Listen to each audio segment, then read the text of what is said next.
So, you've got money locked up in a relay.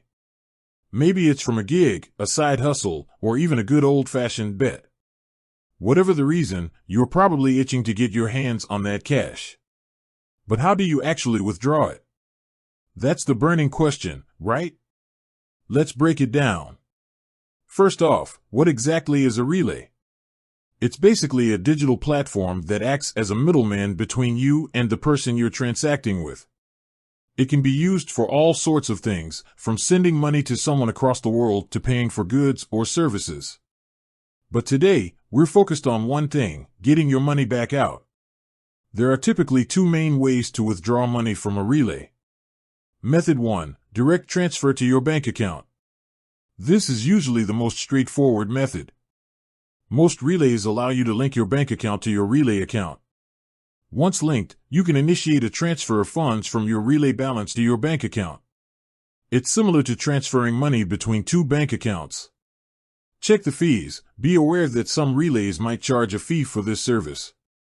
It's always a good idea to check the fee structure before initiating a transfer. Processing time. The time it takes for the money to reach your bank account can vary. Some transfers might be instant, while others can take a few business days. Method 2. Request a payout. Some relays offer a payout option. This usually involves requesting a payout, and the relay will then send you the money via a specific method, such as a check or a wire transfer. Payout methods. The available payout methods will depend on the relay platform. Some might offer checks, wire transfers, or even cash pickups. Fees and processing time. Again, check for potential fees and the estimated processing time for the payout. Now, let's talk about some potential hurdles. Verification. You might need to verify your identity before withdrawing funds. This is a standard security measure to prevent fraud.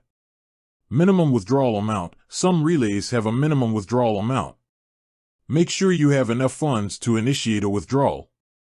Hold periods. In some cases, there might be a hold period on the funds before you can withdraw them. This is often to prevent chargebacks or fraudulent transactions. So, how do you choose the best method for you? Consider factors like the amount you want to withdraw, the fees involved, and the processing time. If you need the money quickly, a direct transfer to your bank account might be the best option. If you prefer to receive a physical check, a payout might be more suitable. Remember, different relays have different rules and procedures. It's essential to familiarize yourself with the specific terms and conditions of the relay you're using. Additional tips. Security. Always prioritize security when dealing with your money. Make sure you're using a reputable relay platform and protect your account information.